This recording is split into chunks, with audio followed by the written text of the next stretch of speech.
de diversité culturelle. C'est-à-dire, avec le français, on célèbre aussi plein d'autres langues, l'égyptien, toutes les langues de tous les pays francophones. Donc la francophonie, c'est un espace d'échange culturel, de partage. Et c'est aussi un engagement pour le développement, un engagement pour faire face aux différents obstacles des sociétés, que ce soit sociales ou économiques. Donc c'est un espace de tolérance et de diversité culturelle surtout, et de diversité, je dirais, linguistique aussi. Mhm. Pendant la conférence de presse que vous avez tenue aujourd'hui, maintes journalistes ont demandé à ce qu'il y ait plus de contacts avec des ressources humaines francophones. Donc, est-ce que vous pensez que cela peut être pris en considération pour l'année prochaine, par exemple? Oui, c'est-à-dire, je me rappelle, c'était vous qui a évoqué ce sujet très important d'ailleurs, oui, et les autres l'ont bien adopté aussi. Et c'est très important d'avoir cette continuité, parce que là, la francophonie, c'est pas seulement la fête de la francophonie, c'est pas seulement un événement par an, mais c'est la francophonie, elle nous accompagne dans toutes nos activités tout au long de l'année. Et le contact avec les journalistes est très très important, parce que c'est de la richesse, c'est de l'enrichissement de la francophonie avec le public, avec l'échange des points de vue, l'échange des idées.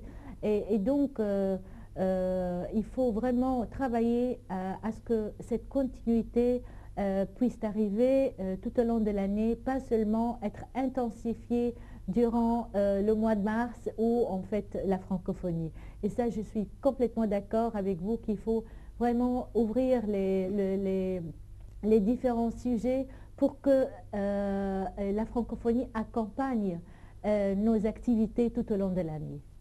Madame Serinat Gamil, je vous remercie beaucoup pour cette interview. On suivra de près les activités. On se retrouvera certainement pour la clôture avec votre manifestation sous les auspices du ministère des Affaires étrangères. Et je vous dis pour terminer, bonne fête de la francophonie. Merci, à vous aussi. Nous avons le plaisir maintenant de nous entretenir avec Monsieur Stefano Toscano, chef de mission adjoint à l'ambassade de Suisse. Nous sommes ravis de vous avoir. Bonjour madame.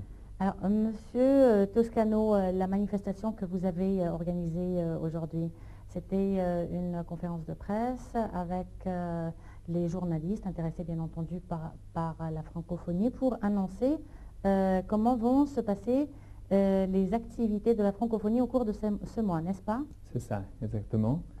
C'est en effet la 4e fête de la francophonie ici au Caire. Et nous essayons avec les ambassades francophones ou ayant le français en partage d'organiser différentes manifestations tout au long du mois de mars au Caire, à Alexandrie, dans le domaine culturel mais aussi dans d'autres domaines. Et cet événement d'aujourd'hui, c'était le point de départ de cette fête. Et c'était aussi la possibilité pour nous de présenter le programme. Et j'espère de le faire connaître et j'espère d'avoir aussi après une réaction positive à un niveau de participation du public. On l'espère, on a vu, en tout cas le programme est important. Il y aura des manifestations au Caire, des manifestations à Alexandrie qui vont être clôturées aussi par une manifestation sous les auspices du ministre des Affaires étrangères égyptien. Donc un programme assez chargé. Et ça m'amène à vous poser la question, quelle est la place exactement de la francophonie en Suisse, puisque la Suisse, sa langue, ce n'est pas uniquement le français. Donc, quelle est l'importance que vous accordez à cette langue en Suisse? Bon, c'est une importance très grande, étant une des langues nationales. C'est tout à fait clair que pour nous, la langue du français, mais aussi l'Organisation internationale de la francophonie sont très importants. La Suisse a en effet eu la présidence de la francophonie avant le Congo, et nous avons organisé le sommet de Montreux en 2010. Et cela démontre bien que la francophonie pour nous est très importante. Et comme je disais ce matin, ce n'est pas seulement une question de langue et de culture, ce n'est pas seulement une question de français, c'est aussi une plateforme, la francophonie, qui touche à d'autres thèmes politiques, économiques, environnementaux. Et là, on a des valeurs communes qu'on partage et qu'on aimerait promouvoir. C'est pour ça que vous, l'année dernière, vous avez traité un thème ou organisé une manifestation autour de l'environnement, chose qui va se répéter cette année aussi. C'est ça. Nous avons en effet coopéré avec l'Université du Caire l'année passée. Et le thème était, l'année passée, celui des énergies renouvelables. Un thème que nous croyons être très important en général, mais aussi pour l'Égypte, qui est clairement un pays avec un potentiel énorme dans ce domaine. Et cette année, l'Université de Caire va continuer des discussions dans le cadre du développement durable. Et cette fois-ci, ce sera plutôt le thème des déchets et du traitement des déchets. Et il y aura un colloque de 2 jours à l'université sur ce thème. Est-ce que les événements actuels sur la scène politique égyptienne ne vous empêchent pas de travailler? Non, je crois qu'on peut travailler, on peut bien travailler. C'est mon expérience que par rapport aux événements, des fois, malheureusement, on se retrouve dans l'impossibilité de les conduire pour des questions de sécurité. Et il faut des fois les renvoyer à autre date. Ça, c'est des fois un peu le risque. Mais on compte que ce mois, tout va être possible et il n'y aura pas de difficultés. On l'espère et bonne suite donc d'événements pour cette fête de la francophonie et bonne fête de la francophonie. Merci beaucoup madame et j'invite aussi les téléspectateurs et les téléspectatrices qui auront la possibilité à participer aux manifestations. Ils vont certainement les trouver très intéressantes. Surtout que tout à l'heure on va parler avec le Conseil culturel français, il va nous les présenter en détail. Excellent. Merci beaucoup. Merci beaucoup madame. Nous avons le plaisir de nous entretenir maintenant avec M. Jean-Luc Lavaux, directeur de l'Institut français d'Égypte. Nous sommes ravis de vous avoir avec nous. Merci. Alors, bonne fête de la francophonie tout d'abord. Et puis, on aimerait aussi que vous nous présentiez les activités que présente la France cette année en Égypte pour ce mois de la francophonie. Eh bien, cette année, comme tous les ans, donc là, évidemment, la France est très active dans ce programme de la fête de la francophonie. Donc, on a vraiment des activités très variées. Enfin, globalement, c'est un programme varié, hein, pas seulement des activités artistiques. On a la première manifestation sera un débat autour des libertés publiques et des nouvelles technologies. Donc c'est un sujet intéressant et d'actualité pour l'Égypte où les nouvelles technologies ont, d'après ce que j'ai compris, pris une place et une part importante dans la révolution. On a des projections de films, de cinéma également. On a un concours, l'affaire du coffret, en partenariat avec la radio Oriadna, comme l'année dernière d'ailleurs. Un spectacle pour enfants au théâtre Anna Guerre.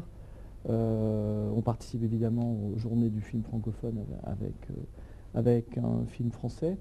On aura aussi cette année à l'Institut français un kiosque pour les libraires francophones. Donc les libraires francophones seront invités à l'Institut pour présenter les livres qu'ils vendent, faire des kiosques. On a aussi un festival du jeune théâtre. Donc, en fait, cette année, on essaye de suivre les orientations données par les instances de la. Donc, c'est vraiment un programme pour les jeunes. Monsieur Lavaux, tout à l'heure, pendant la conférence de presse, on a parlé des thèmes qui intéressent vraiment l'Organisation internationale de la francophonie, comme la politique, l'économie, l'environnement. Tout ça, c'est un peu nouveau pour nous, du moins. On n'était pas vraiment informés que ces thèmes-là, comme beaucoup d'organisations internationales, s'intéressaient à ces questions. Donc, l'année dernière, effectivement, en Égypte, on a traité pendant la fête de la francophonie des manifestations qui concernaient l'environnement. Cette année, on en aura aussi. Mais qu'est-ce que vous comptez faire en ce sens? En fait, la francophonie, en fait, c'est à la base de l'organisation des réunions des chefs d'État. Donc les chefs d'État, par définition, ce sont des gens qui font de la politique, donc ils traitent un peu de tous les sujets. Donc c'est pas donc un hasard que au niveau des réunions des sommets des chefs d'État, le dernier était à Kinshasa l'année dernière, les chefs d'État abordent des sujets extrêmement variés qui touchent à la politique, l'environnement, l'économie, etc. Alors c'est vrai que traditionnellement, quand on organise le mois de la francophonie à l'étranger, dans des pays, donc c'est en général les ambassades francophones du pays qui organisent des activités. Alors il se trouve que l'Égypte étant un pays francophone, ce sont les ambassades plus l'Égypte, évidemment. Donc progressivement, ces initiatives en fait d'organiser ça a été la journée, la semaine et le mois de la francophonie, étaient beaucoup plus orientées vers des activités artistiques, disons il y a 10 ans, un peu plus longtemps. Aujourd'hui, c'est vrai qu'on suit un peu l'agenda du sommet des chefs d'État pour aborder des sujets variés. Alors on le fait à travers des débats, à travers des œuvres artistiques ou intellectuelles, mais c'est vrai qu'on n'est pas seulement dans l'activité artistique. Exactement. Et concernant la francophonie en Égypte, comment est-ce que vous pouvez évaluer la taille de la francophonie en Égypte? Alors, je pense que le gouvernement égyptien a calculé, selon des critères d'ailleurs, qui sont des critères... Non, je ne parle pas de chiffres, moi je parle comment vous la voyez. Oui. Comment je la vois je la vois très présente. Il y a une francophonie traditionnelle, parce que d'attachement à la langue française, mais il y a aussi une francophonie économique, une francophonie, le français qui sert à faire des études, à trouver du travail et à travailler en français.